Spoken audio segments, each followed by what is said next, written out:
All right, welcome back to the Jelly Cards podcast, where John, Eric, and myself are spreading the love of the hobby. This is episode 74. You can listen to all our episodes on both Spotify and Apple Podcasts, including YouTube now. And if you are enjoying these topics, please give us a rating and a follow on both Spotify and Apple. Look who's joining us this morning. What a beautiful face. Hello.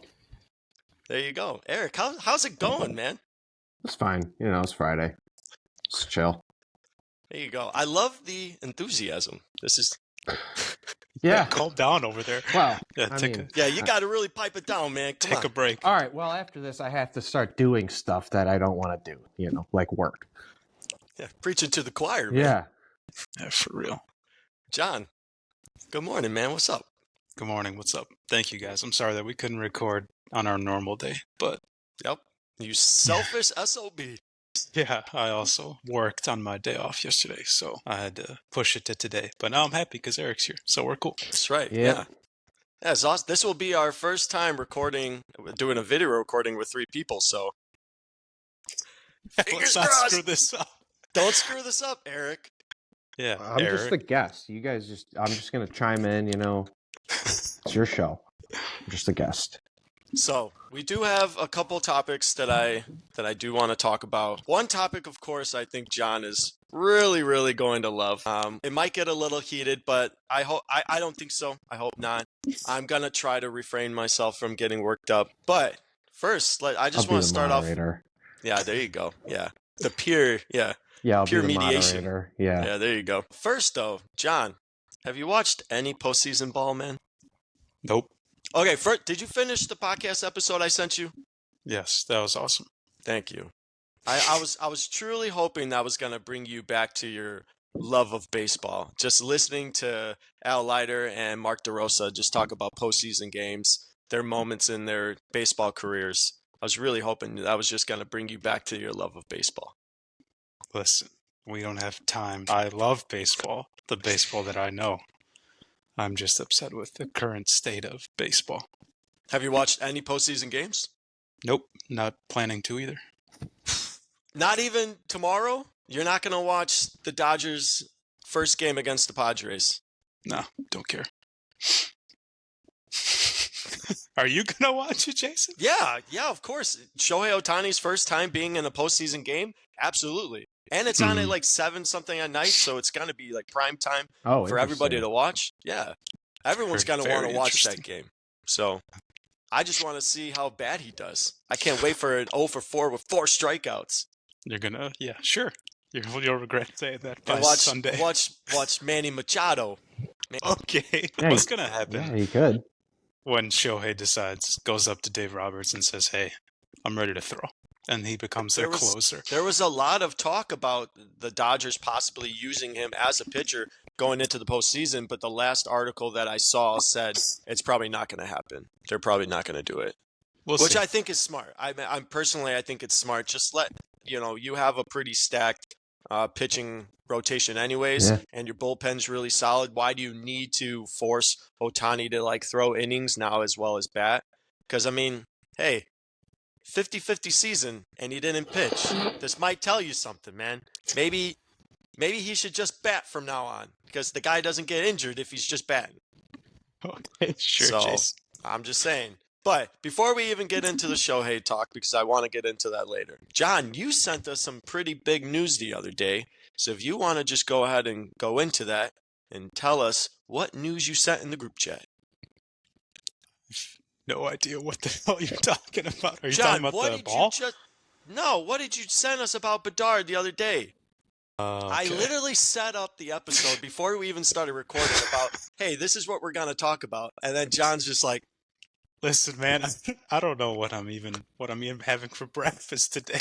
But yeah, so my bad. I'm sorry, Jason and Eric. So I sent you guys the article / I think Instagram post that I saw that Connor Bedard has officially signed on as a exclusively Fanatics representative for his memorabilia and I believe his autographs as well. But strictly memorabilia and things like that for his career. And Initially, I'm still kind of like sad or upset because I don't like that Fanatics is just kind of taking over every single player's autos and memorabilia and just kind of getting a stranglehold on the memorabilia market. But it is what it is. I'm assuming that they offered him money that he could not refuse. Oh, So absolutely, yeah. I sent it to you guys, just kind of hoping we could start a discussion. And then Jason was like, "Oh, sounds like a good podcast topic," and here we are. Absolutely. Eric, what do you think about this? What do you think I mean, about I don't know Bedard signing us? I don't know what he owes to Upper Deck or what anybody owes to sure. I think that they just have sure. Like if you're gonna just want to take my old sticks and you're gonna pay me for them, great. Yeah. You know, like Yeah. I don't. Okay, you know, you gonna take my broken sticks from practice and turn them into stuff and then pay me? Okay, yeah. He doesn't know anything to Upper Deck just because Upper Deck owns the license for the NHL. Can do whatever he wants. That's the biggest thing that I kind of wanted to get into too, because I wanted to ask you guys and get your opinion on what does this mean now going forward for Upper Deck, NHL, and potentially Connor Bedard's autograph market for his Upper Deck cards. Because just breaking it down, so Fanatics is only going to have the exclusive rights to his autograph memorabilia, which will be basically signed jerseys, pucks, sticks, helmets, gloves, any signed photos of it, but then also game used equipment as well. From, it could be all-star games if the Hawks make the playoffs. It could be from that. So that's a big-time deal for Fanatics to have that right to game used equipment, because now that kind of eliminates, I don't know if this is true like for sure, but it would eliminate Upper Deck being able to use game used equipment for like patch cards for them and for Bedard going forward. Now Upper Deck still has the rights to his autographs in terms of sports cards, so that is a big difference between, Fanatics is not now all of a sudden now they can print cards with Bedard's autos on it, but they can't use game used equipment now, which kind of takes away a lot of those like future watch cards, things like that, that if there's any patch card ever of Connor Bedard, it's not going to be from a specific game. It's just going to be like just a Blackhawks jersey material. I mean, John, what do you think about this, and what do you think about the future of Upper Deck? Do you think it's going to be similar to Fanatics getting Tops? Like, is Upper Deck maybe eventually just gonna work out a deal with Fanatics and hockey will go with them? Man, I really hope not, but I'm assuming that's if. Unfortunately, now you're making me enter my doomsday scenario. If they don't, then they're just going to be like Panini, and once the license expires for them in the NHL, Fanatics will be the highest bidder, and they won't really have much to say about it, in my opinion. I could be wrong. I don't know if the NHL is like, nah, we don't really care about the money that Fanatics is going to give us. We're going to stick with Upper Deck. Seriously doubt that's going to happen. But yeah, I think that if Upper Deck wants to stay quote unquote relevant in the hockey card world, I think unfortunately their only option is to sign on with Fanatics.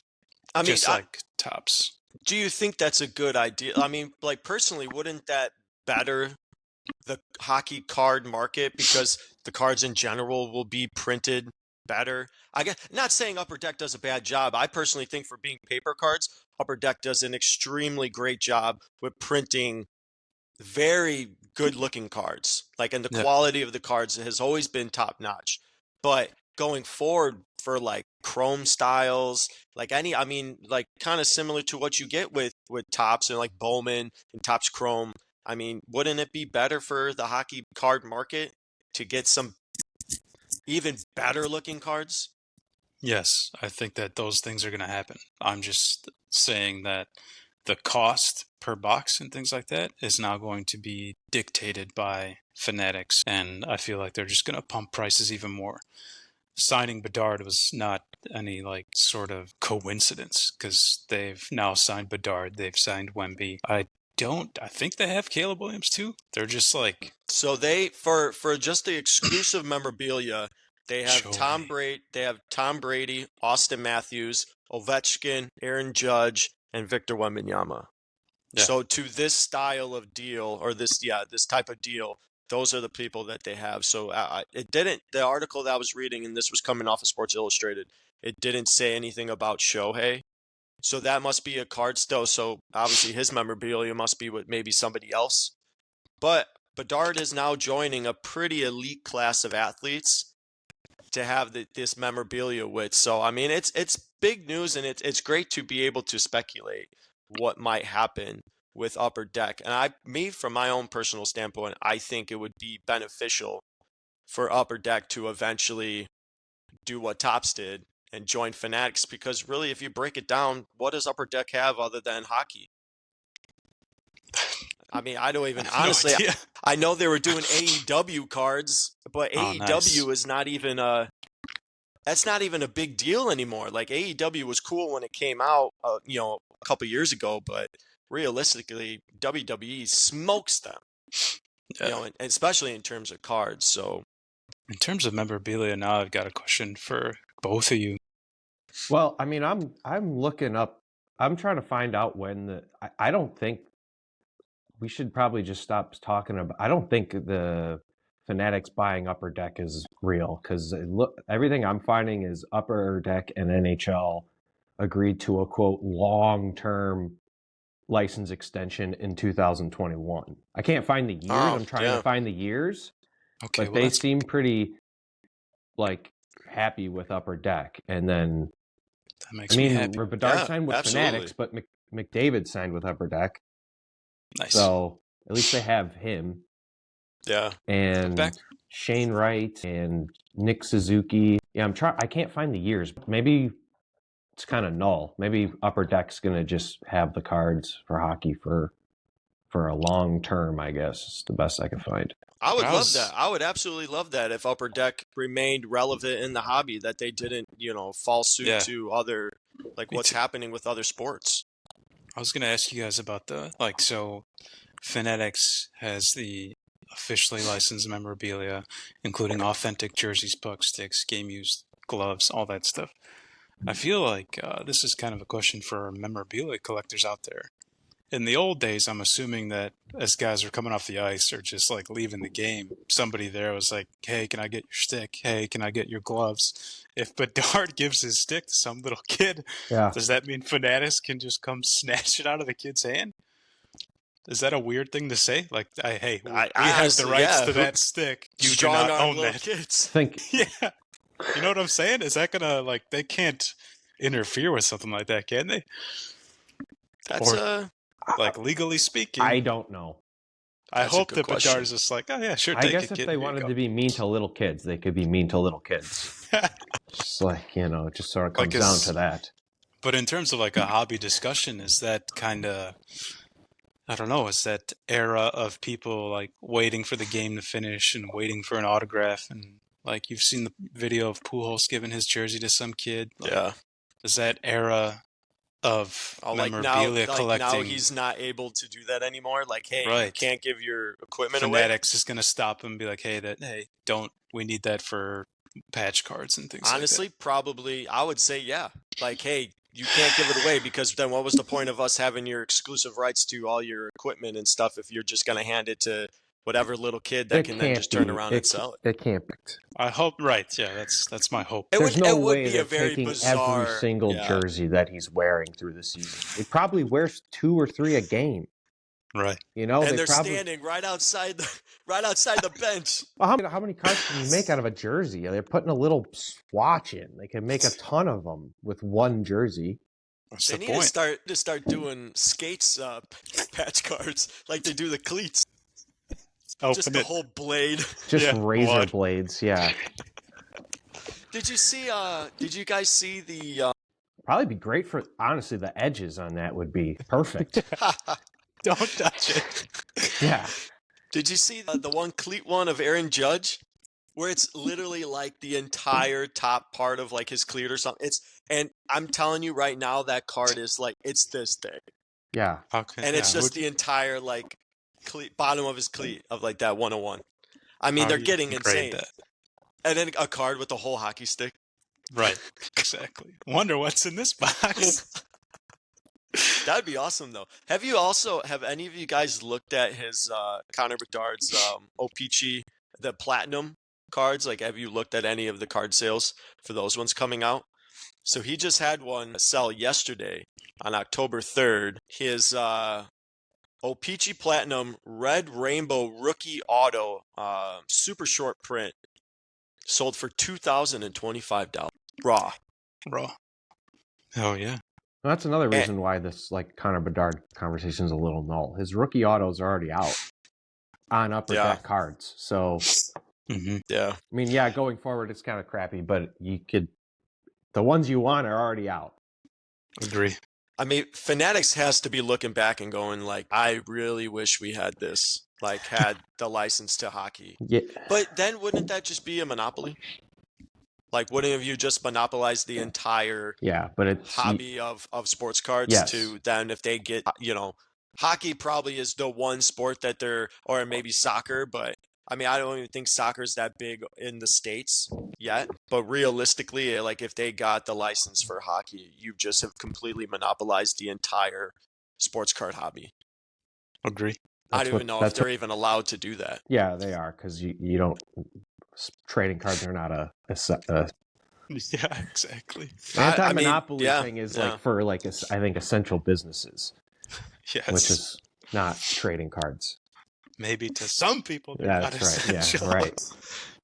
But I want to go into it because I think this topic's going to be extremely long, and I know this topic is going to make John very, very, very, very happy to talk about.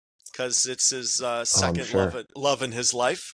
So everybody knows that Shohei Ohtani is the first player in Major League history to have a 50-50 season.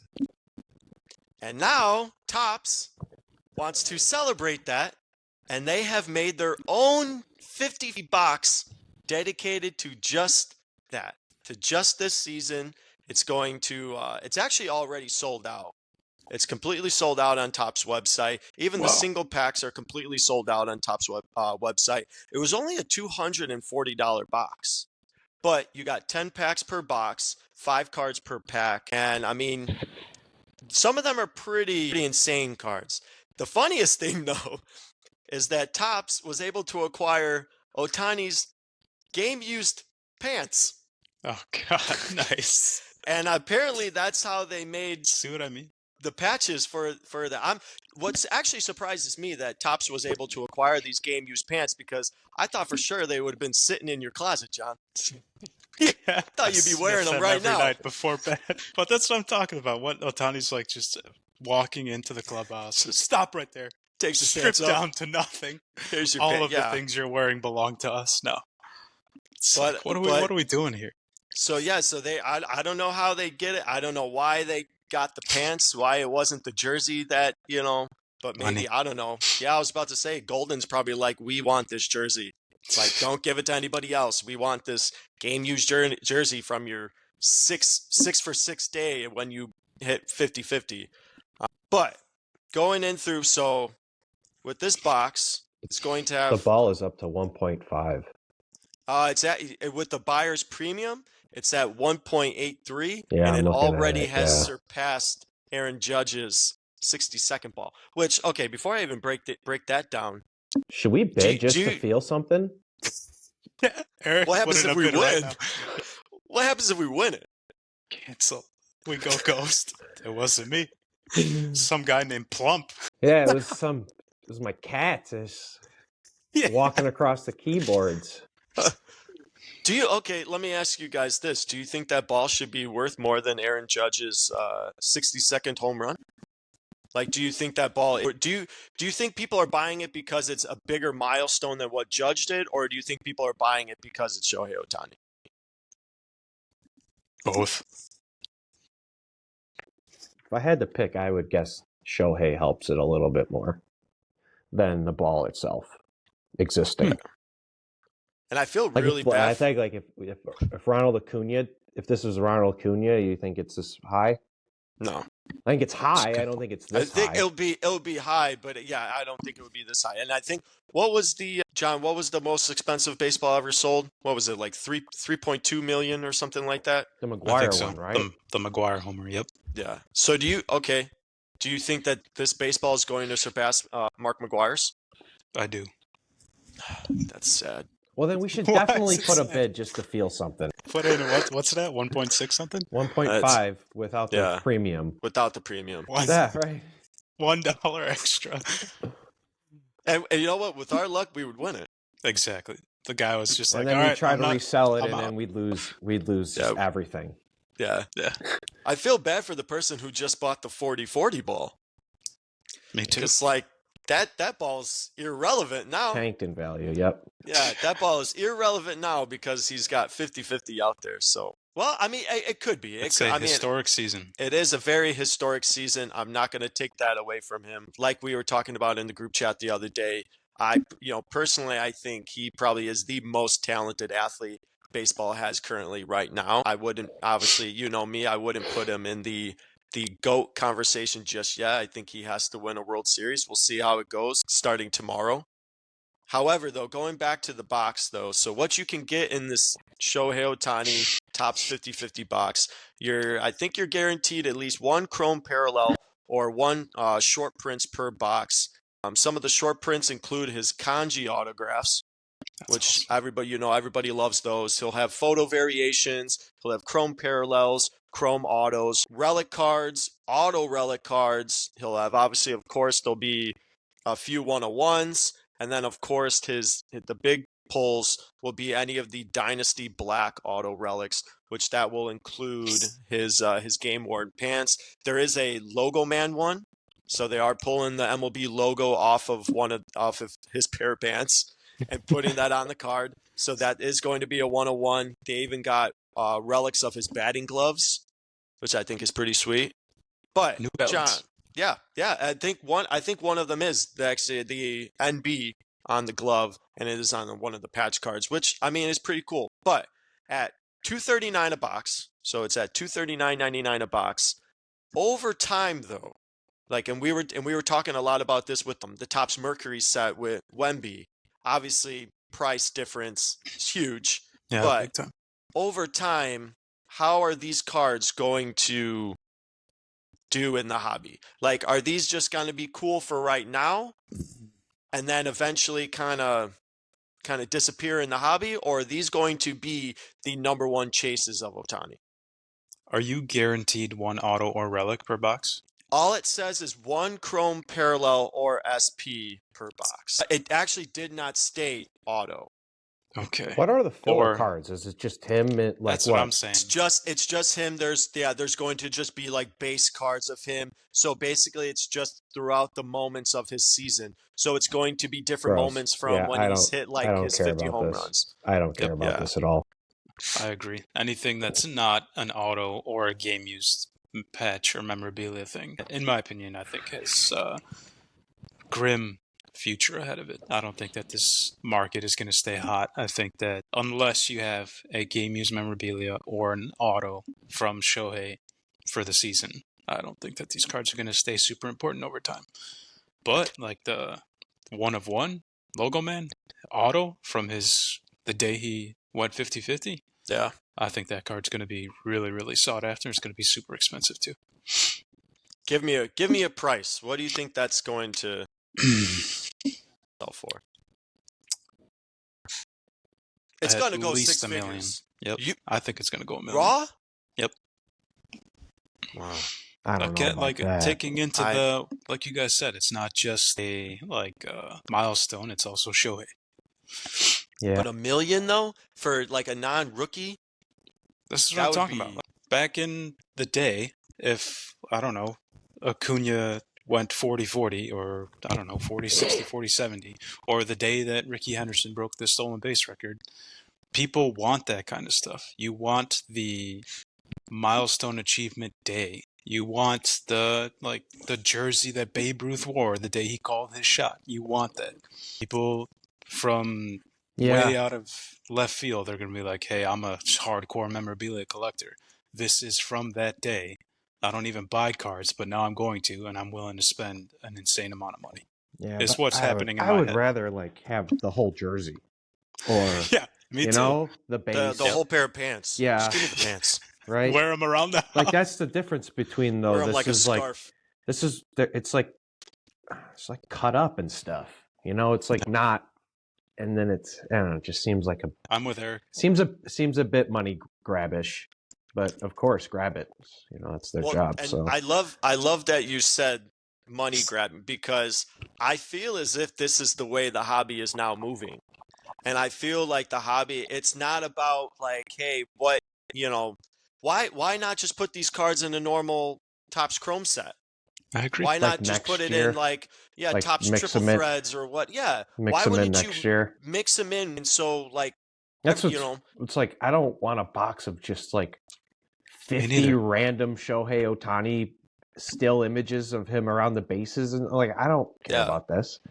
I mean, obviously, of course, Unless you're gonna they're- get the big, unless you pull the big one, then it's yeah, great, you awesome, you did good.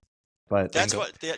that's the whole point I'm trying to get at is this the new way that the hobby is going, where it's not about just like, it's not just about printing like cool cards. It's about what is going to grab the most, what's going to be the most money grabbing. Like, what are people going to spend the most money on? And I think a whole box dedicated to Shohei's 50-50 season needs to happen. Like, we need to do this instead of just putting that card as a 101 superfractor in a next year's Topps Chrome set. Like, why wouldn't you just do that? Why do you have to dedicate an entire box? Because then again, like we were talking with the Victor Wembanyama with the Topps Mercury, how many cards are you printing Yes, to make this box stay relevant over the course of X amount of years? You have to be printing yeah, thousands and thousands and thousands of these cards to make that box relevant in the next year or two. Because the moment, next season happens, guess what? His 50-50 season's done. And what happens if they don't win the World Series? What happens if they lose out to the Padres? What's that going to do? Now the Dodgers aren't relevant in baseball anymore until next year. No one's talking about the Dodgers anymore. No one's talking about Ohtani anymore. That's an interesting point. That's a great question. You're putting all your eggs into literally just this one $240 box, which I'm shocked that it's only $240. yeah. It's so just get it while it's hot, get it out, and just move on. But people obviously, clearly, it being sold out on Topps website, Yeah. I should actually look it up on eBay because I think people are already Reselling them. Are they shipped I think people out? are already, I don't know if they're shipped out just yet, but I think people have already been listing some of the boxes. But John, like, yeah, what do you think, man? Is this just another money grabbing box for the hobby? And is this the way the hobby's moving now? First of all, yes, money grab, in my opinion. Just like the Topps Mercury set for Victor. Is the hobby moving in this direction? Oh my Yes. gosh. Are you looking at the print run? Because that's what I was trying to find. I saw a pre-sale. What? It's not coming out until January? This set? Yeah, this was just like the Topps pre-sale on the website, and they sold out within. Oh God. Are people going to care about this in January? Well, somebody Somebody already has a listing and it's on auction on eBay, and it's already at $410 for the box. So you paid $240 for the box, and someone's already willing to pay double that just to get the box. So I went to the there's like a blowout cards forum. Do you guys ever go on that ever? I've only been on it thanks to Twitter because somebody like led me there once. But somebody said that they think that the print run appears to be in excess of 100,000 boxes, and so That's a lot of boxes. yeah, he said that one parallel per box. The print run seems to be in excess of 100,000 boxes. Just the numbered parallels equal about 50,000 cards with 500 versions times 100 cards. So, and then he said it doesn't even factor in the unnumbered base refractors, figure another 250 to 500. So, it's like to answer your original did he work question. out that math further, like percentage-wise and stuff? Did he figure out hit rates? No? Okay. No. But his final thing was, please correct me if I'm wrong, but I think it's a 100K box run plus Topps printing money for themselves at an astonishing pace here. Posted by Random816. If he watches this podcast episode, shout out to him. So to answer Jason's question, I agree with random. It's just Topps printing money essentially. Like Eric said, I mean, strike the iron while it's what did hot. they do? Did they just print like $2.5 million pretty much? Just like Basically. easily, like Yep. They'll Should have just just sell made a this. brand new currency with Shohei's face on it and just Sweet. handed it out. Good for Exactly. Topps. Yeah, that's what just happened. Like, but I agree with you, Jason. I wish that these cards would be a part of like Topps Chrome or even Topps Flagship, just to get Topps Flagship more sales. But why do that? Why wait for that to come out when I can just print money essentially right away? Shohei just did the thing we wanted him to do. We're going to take advantage of it. Doesn't stop him from still putting inserts in that run next year still too. Oh, and they probably and it will they be. definitely will. And they'll be fake hits, you know. Yeah. Exactly. Like we talked about over time. Are these base cards in these boxes going to be worth anything? No way. They'll You're just be throwing those right in the garbage. You'll be pulling them out of value boxes at a card show, unless they're a chrome numbered, which obviously you're still going to get it. You could still pull it out of 50 gold. You could still pull it out of 25 orange, I think, or something out of 5. Obviously they have 101s. The 101s of course are going to be huge. You just gave me a crazy thought here. Is the 50-50 gold parallel going to be a little bumped, do you think? I think it will be. Like numbered 50 out of 50 of the true gold. Sure, yeah. Probably will be. Maybe he signed that special. That's a bump right there. Think about that. That's Jason, you say in the gold, it's like, there it is. 50 out of 50. If he was smart, he would sign that special. Yeah, right? You know, like that would be the one that you would sign in kanji. Yeah. That'd be awesome. Was, you know? Like what Brady did for the 12 out of 50 gold. Exactly. That's what I think. If, like Eric said, I really hope Shohei did that. If he didn't do that, I still think that card is going to be a little bit more valuable than any other 50 out of 50 gold parallel that I've seen. Yeah, so he doesn't have... So for his Chrome autographs, here's a good thing about it. For his autos in the set, for any of the Chrome ones, they're out of 10 black, out of 5 red, and then his 101. So I mean, if you're pulling an auto out of this box, it is going to be it's going to be very rare. He does have relics that can be I got it. So for the Chrome autos, it's only out of 10, but you can get an auto relic that is out of 50 gold. Man, even better. That's even better. Yeah, exactly. Good caller. And then another relic that's out of 50. So man, if you are hitting pull that one 50 numbered out of 50-50 it's pretty good. On his 50-50, I don't know if people are putting this together like you just did, but yeah, that is a hopefully sweet, he signed it sweet special. card. Exactly. Yeah, I really hope so too. I think that's fun. And talking about a card that he's sold special is now, Topps now is also coming out with their own 50-50 card where he signed it and then wrote 50-50 club and then dated it. Oh, so there you go. Maybe he did. And that's a 101. Yeah. And that's a 101. So now, Topps now, this is a big thing that they're starting to do is obviously we saw it with the Olympic, the 3 players on there that they did these ones. Now they're coming out with Shohei Ohtani's like 50-50 ones that you can buy into it, try to get this card. That card, how much do you think that card's going to go for? Because that is his 50-50 club. He dated it, signed it. It's 101. Aren't they paper though, Topps now? Topps now is paper. It is a paper card. I can't believe you're even talking about paper. Yeah. We just saw though the 101 non-auto of Curry, LeBron, and Durant sell for $53,000. Yeah. Over $53,000. That's another set that I don't care about. Yeah. Does this card go for more than that one? Do you see this 101 Ohtani 50-50 club one selling for more than $53,000? Than the Olympic winners? It could be right around there, actually. Yeah. Sure, I think why it not? Might go a little bit higher. Why don't you I think it might hit spend 50? Spend $50K on the 50-50 card, whatever. Just like whatever. 50? Yeah.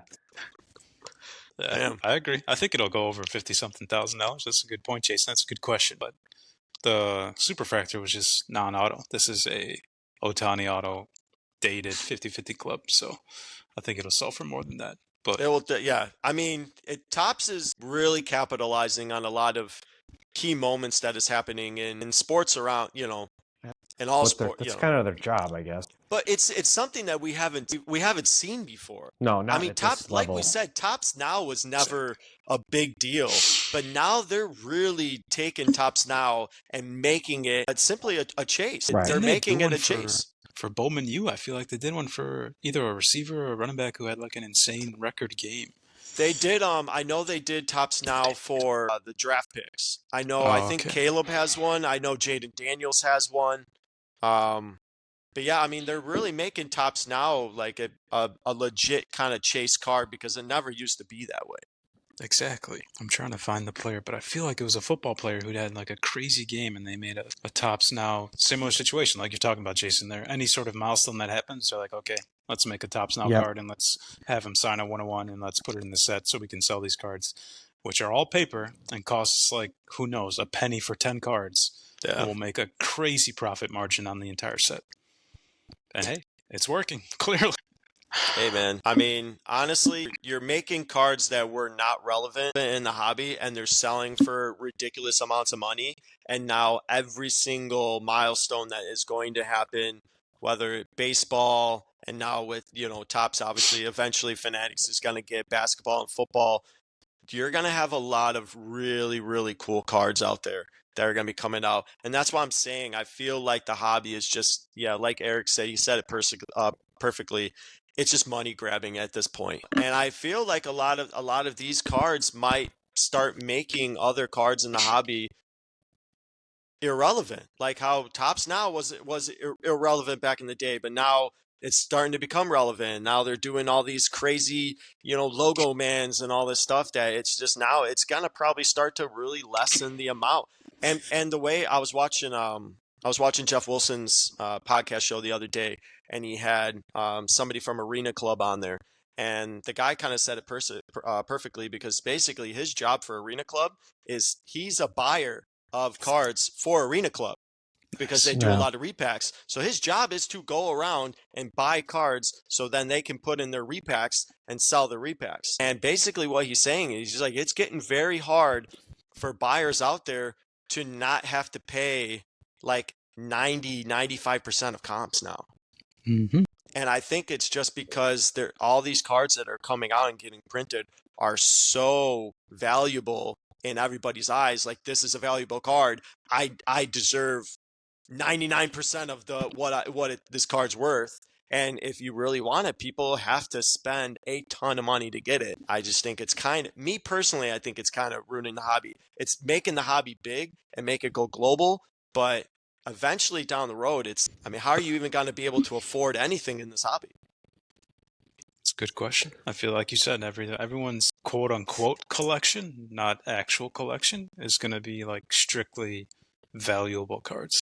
All case hits, and you got kids now. You got kids out there who are chasing kabooms, who only want kabooms. I don't know how they're affording kabooms as a teenager, but that's what you want. You want kabooms, you want Downtowns. color blasts, you want downtowns.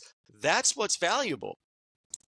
Yes. Like, is anybody going to be searching for a flagship Topps rookie of their favorite baseball player in the future? Not anymore. Not unless they do some 101, Yeah, exactly. jockstrap. relic card. There you go. Hey, there you go. Now we're talking. That's what. Hey, soon enough. Shohei, you need to get naked right now. We need that. That's what I'm saying, man.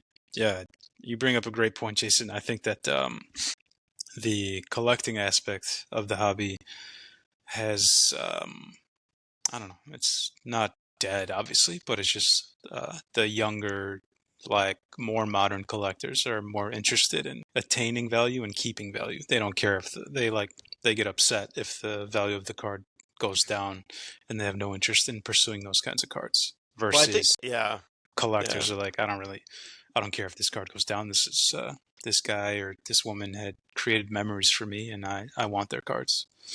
Is the way the hobby's going now, is it ruining the collecting aspect? Because there's some, like, I was looking at Tim Lincecum cards last night. Cool. And I'm just trying to think in my head. I'm like, okay, what's another PC card that I can get? Like, who's another player? And I'm like Tim Lincecum. I love Tim Lincecum, 2-time Cy Young winner.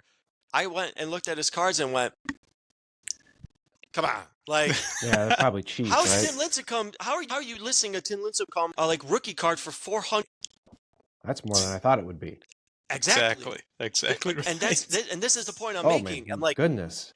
is the way that the hobby's going right now ruining it for people who just want to collect cards? Because now, if I wanted that card that badly, do I have to pay $400 to try to get a Tim Lincecum card? He's not even a Hall of Famer. Yeah, the price is Jason. what somebody pays. Yeah. Good job, Jason. Another church moment by you. Like why do I have to pay $400 for this card? Because you saw somebody else sell a Hall of Famer for thousands of dollars, so now you think your non-Hall of Fame player is worth $400, and I'm that's not ridiculous. selling it. Like, come on. Exactly. I get alerts. This hobby, Or does he just not know what the actual comp is? Just shooting from the hip. Yep, he's making it up. And hey, it's his card. He could do it. But yeah, Jason, really great job by you. That's a great point. It is the investing aspect of the modern hobby and the growing of the hobby has made people who have rare cards think that their value is higher than it should be.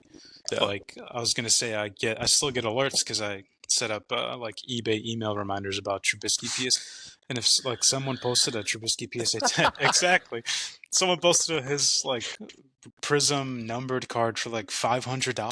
I wanted a message and say, hey, I'm probably the only Mitch collector left in the world. There's no way this card is worth $500.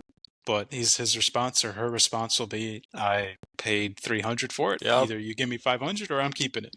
Yeah. All right. Well, then you're keeping it. Yep. Have a good day. Thank you for the response. Yeah. Like right now, there's listed Lincecum's 2007 Bowman Chrome rookie card, graded a BGS 9.5. So it's not a refract. It's just a simple Bowman Chrome.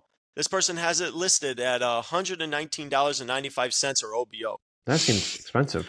Yeah, right? Like, why can I not buy that card for $30? I should be able to buy that card for $30. There's another one. There's somebody has a 2007 first Bowman Chrome Tim Lincecum refractor auto numbered out of 500, graded a BGS 9.5 auto 10. They got it listed for $400. Oh. Hey. That card is not $400. Godspeed. If Lincecum was future Hall of Famer, sure, then maybe you can get away with that. But he's not. After those 2 Cy Youngs, no offense, Lincecum fell off the face of the earth. So why do I have to pay $400 if I want this card? Because I know you're not going to let it go for anything less than probably $375. And yeah, man, to kind of bring it all together, and Fanatics is realizing that and taking advantage of all of that. They're like, well, if somebody really wants this card, they're going to pay a lot of money for it. Or basically, we have to force them to pay a lot of money for it. And they're just taking advantage of all of it. Yeah, it's the unfortunate part about it. But, I mean, they're still trying to make collector cards, though. And I do appreciate the fact that they're not drifting away from collector pieces. Like, let's be real. This Shohei Ohtani 50/50 box is a collector's box. People are going to use it for investment purposes, but I think the true intention of this box is for those true Ohtani collectors out there to have game-used memorabilia, to have a milestone card of Ohtani, and same with probably Topps Mercury. If you're dedicating an entire box, I'm sure Caitlin Clark's going to have a box eventually dedicated to her whole rookie season. She should. She won Rookie of the Year, right? Like, yeah, yes, right. So I'm sure unanimous. So I'm sure she. We'd even mention that Topps Mercury, Caitlin Clark. Damn, absolutely, Jason. I'll bet you Topps Mercury box will come out dedicated to Caitlin Clark's entire rookie season. Milestones that she had, game used memorabilia, autos, she everything already like has that. Pretty sure. But she already has a box set. Caitlin she Clark. does have a box, but I'm talking about like now after her rookie season's over. Like another one. Same with what they did with Wemby, a box dedicated to her like that. It kind of really seems like that's the way the hobby's doing their sets. Oh, it was Panini who did it. Yeah. Yeah, and I 'Cause- think it was like Panini Nothing. had like a Caitlin Clark box. Yeah, I remember Yes. because I remember seeing them. Yeah, they were always on the shelves. yeah, because it's Yeah. like you don't want that's just like whatever. Yeah. Let's just try to get some money off of this money grabbing box that they were hoping that was going to just take off. attach it to a name. Yeah, but at least when I look at these boxes that are dedicated to one player, they got to be for those true collectors out there who want these milestone cards, these memorabilia cards. I agree with you that the intention for the box is probably at least decent to good. They are creating like collector pieces and collector piece boxes. But the downside to that is you are competing with investors as well, like investors who want to just buy out every single important memorabilia piece in the world, hold on to it, and sell it for any price that they can demand, because I have the only one. Yeah. Instead of somebody who's going to buy it and keep it until they're like, want to pass it down to their children. Yeah. You know what I'm saying? But it's all right. Yeah. But I want to end on this because I do want, obviously, postseason baseball is happening. John, I know that you said that you're not going to watch any postseason ball, blah, blah, blah, blah, blah. Personally, I think you just need to get over it. You're gonna But- watch. You are going to watch If it's on, postseason yeah, ball. you'll You're watch telling it. me right. Okay, let me ask you this. Dodgers Yankees World Series. You're not going to watch a single game. You won't I watch a don't single World plan Series on game. it. I don't really plan on it. How can you sit here and be this big of a Shohei Ohtani fan and you won't even turn the TV on to watch his game? Like, come That's on. right. I don't. Whatever. Hey, It's the what are you duality gonna? of How are you man. gonna react? I'm going to react the same way as any true baseball fan will, and I'm going to watch the games. Though I'll be rooting for the Yankees, I'm still going to Yeah. watch the games. I'm not just going to boycott it because I want to huff and puff about it. I'll be rooting for the Yankees too, if that makes you feel better. I'm not. What are you giving me that face for? Oh my The whole reason behind my protest. All is- you do is rip on Judge all the time. Judge Ohtani. And you're telling me right now you're going to root for the Yankees in the World Series over Ohtani? I don't rip on What? Judge. I rip on the people who decided that Aaron Judge won the MVP. I wish in this was 2020. wine, Okay. not fruit punch. Tahitian treat. Hawaiian punch. I just rip on the people that decided that Judge should have won MVP in 2022. I'm not ripping on Aaron Judge. Aaron Judge stayed with New York. What the heck? He probably could have gotten a lot of money from somewhere else. The Dodgers probably could have paid him more money. But I don't know about that. Yankees and Dodgers are the richest teams in the MLB. I'm pretty sure. So I have no problem with Aaron Judge the person. I have a problem with the league. And I have a problem with the Dodgers. And I have a problem with everything in regards to the MLB. So if just to stick it to the Dodgers, and I guess in your guys' defense, stick it to Shohei for doing what he did and going to the Dodgers. I don't want them to win a World Series for as long as he's there. But that's just my baseball-loving opinion. But I'm not taking away from the fact that Shohei Ohtani is the best baseball player I've ever seen and the best baseball player on the planet. So I want to know how you're going to react if and or when the Dodgers win the World Series and Ohtani has a ring to go along with a third MVP, when should be a fourth MVP. 'Cause yeah, exactly. We're just so. If for some insane reason my wife wants to watch the World Series, I'll watch it. But I have no real. You wouldn't watch intention it to if it was another Subway Series? No. I can't. Like, Continue though with what you. I can't say all the things that I have said and then watch the World Series. yes, you can. Yes, you can. Because you still say that you love baseball. Like, you can. You I can do. watch it. You wouldn't watch it if KC was in it? Like, you love Bobby Witt. I do love Bobby Witt. I hope they go, but whatever. I don't care. I I only don't care about care. the Cubs. All right. I only fair care about enough. the Cubs because I love the Cubs. But go ahead. What were you gonna tell? We're talking about postseason ball now. Yeah, I was just gonna say, like, give me your predictions now that the wild card series is over. I wanted your guys' predictions on who you hope to be in the World Series. What do you think's gonna happen with these divisional rounds? And I like all the what do you think? inter-division Now that matchups. It's very interesting. It's got to be a first. There's like 3 of them, which is crazy. That's really I cool. personally love that Houston is not Yeah, Houston Yeah, didn't get like it. that. That they lost like right away to the Tigers. I love that. I personally love all the new teams. Like, yeah, it's going to be fun being able to watch the Tigers Guardians series. That's going to be awesome. Obviously, Yankees KC is going to be a really tightly contested matchup. Of course, Padres Dodgers, like that's really forming into a really great like new rivalry that's Yeah, going to be happening, especially good round. yeah. And then of course, I mean Mets Phillies. Mets Phillies is probably my least interest. Like I have the least interest in that series going forward. Like I probably don't really care to watch like, who cares about Pete I do. Alonso? Chuck another ball into the Thank you, stands, Eric. Yeah, I would put him in a Cubs Okay. uniform. Yeah, sure. I wouldn't say like no to Alonso coming over to the team if After yesterday. why not? But I wouldn't like go out of my way to be like we need him on this team. I would. I would. If I would go out of my way to sign him for just money.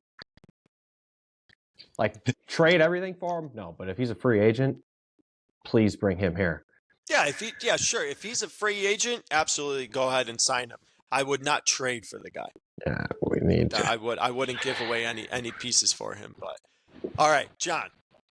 We talked about this before. We did like World Series picks.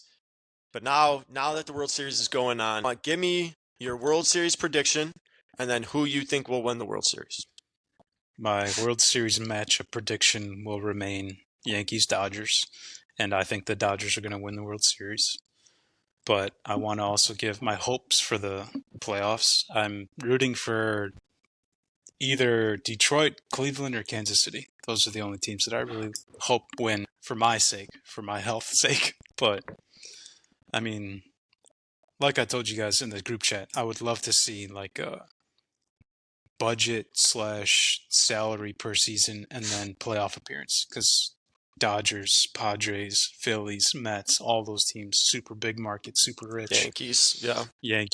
So the only like underdog horses, whatever, that I have left are the Royals, the Guardians, and the Tigers. I hope the Tigers go far for JK's sake, but I'm for Cleveland and the people that we know from Cleveland. I hope the Guardians do well too. Yeah. And my love for Bobby Witt. I hope Bobby Witt goes far because he's a great player. They all can't go far. Exactly. It's either going to be, it can only be one of them, which sucks. So I'm rooting for anybody in the AL that's not the Yankees. NL, I don't really care that much, but if I had to pick an NL team, anybody but the Dodgers, honestly. But I guess for Jason's boy and I do still love Schwarber. I wouldn't mind seeing another Phillies World Series. Yeah. Eric, what are you? What's your prediction? I'm like really World Series prediction, like, and then who you want. The AL looks so like New York is just going to cakewalk it. It just looks like it's just so. It's like it looks like it's so set up to be LA, New York. I'm like, I don't know. I was happy that the Mets won, but I can't root for the Mets. Like beyond beating the Brewers. I guess I'll go Philly, Cleveland, and let's go Cleveland to win it. Just because they need it. They're the next up to win one. Yeah. Break their curse. Let's just hope Cleveland can just I don't know. Maybe KC upsets the Yankees. I don't know. David and Goliath sort of. And then I don't really care about the NL, like John said. I don't care. Looking at these teams, I don't care. I don't care about any of them. Yeah, Jason. Yeah. How are you feeling over there? Yankee fan? Okay. Yeah, okay. Yeah, Yankee fan. I'm going to be rooting for the Yankees over the Dodgers. Like, geez. Like, just because we're on a recording, we'll get in the group chat and all we'll hear about is Ohtani anyways. Luke will definitely be rooting for the Dodgers. Yeah, and so will you. Okay. Absolutely. Anyways, for my World Series matchup, my logical pick would be the Yankees Padres. That's who I actually think. I think the Padres are rolling. They're really rolling. They were on a Yeah. on a really big hot streak going into the postseason. So I think that they're just, and obviously they just had a major, series against the Braves. So I think that momentum's going to carry them potentially right into the World Series. Like Eric said, I just don't know if any of those teams can match up against the Yankees. Obviously, Cleveland would be probably one of the only teams that I feel like could actually give them a good run. But if I had to pick just a true baseball fan, yeah, Cleveland Padres would be an awesome World Series. And of course, either one I would be cool with, but Cleveland getting their first title would be awesome. Who has the best rotation in the playoffs remaining? Because I know Scoobo, obviously, for Detroit. I don't know who else. Honestly, I mean, that's a good question. Maybe the Phillies, because you got Really? Aaron Nola. You got Zach Wheeler. They have some young kid over there too. I forgot his name. They might have the best rotation going into these divisional rounds. Okay, then I think that they're going to go to the NLs. Yeah. So, but those are my predictions. But John, you can take us away because we can end on that. Okay, I guess final thoughts. Thank you, Eric, for joining us. It was really nice to have the three of us on. That's all. Maybe eventually we'll get Luke on here and we could all do 4 video recording. Yeah, it'll be our 3 faces and then just Luke's audio. Yeah, exactly. So thank you for that, everybody. Thank you for listening. The podcast episode was really dedicated to initially the Connor Bedard news. So if you are a hockey collector out there, a hockey investor, we would love to hear your take. I think we touched on it pretty well. The Fanatics signing is pretty much strictly memorabilia and autos and things like that, but we don't think it'll have too much of an effect on the cards market. And like Eric said, I think pretty perfectly. I agree with him. Truly, most sought-after cards and sought-after autos are basically already out. So unless he has some sort of milestone game like Shohei did, some crazy season, I don't think that any set that they might come out with strictly Bedard will be more valuable than those. 100 goals, 100 assists. Dude, could you imagine? That'd be awesome. I hope he does it for the sake of the Hawks. But yeah, hockey people out there, reach out to us. You can reach us on Instagram, JELICards, JELICARDS, on Instagram, on X, aka Twitter, on YouTube. That's us. And then we dove into the Shohei 50-50 box that came out because Shohei Ohtani had a milestone season. In my opinion, one of the best offensive seasons I've ever seen. Yeah, exactly, Jason. So just loves talking curious like he to know wasn't what alive during the summer of '99. Love it. Did you look at? Okay, I'm not gonna. All right, look up Ohtani. Look up Ohtani NL rankings for every single offensive category, and then get back to me. Go ahead. Great. Everyone else could do that too. Still not better than the summer of '99. All right. Ohtani collectors, baseball card investors, whatever, anybody out there who loves buying baseball cards, please reach out to us about that. Do you agree with us that these base cards in this set probably will not have any value? I think we've all agreed and settled on that the memorabilia and autos will be the only ones that could retain value. Give us some price predictions for the 101 auto freaking logo man that's going to come out. I'm really excited to see where that goes. And then we finished on postseason baseball. If you have some crazy predictions, by all means, we love talking baseball. We love hearing those stories. So reach out to us and let us know what you think. You can listen to the Jelly Cards podcast on both Apple and Spotify and on YouTube now, thanks to this new platform that we downloaded. Thank you, Jason. Thank you for all the work you do with that. And yeah, thank you, everyone. Hope we have an awesome weekend and an awesome week ahead. And as always, keep spreading the love of this hobby from your friends at Jelly Cards.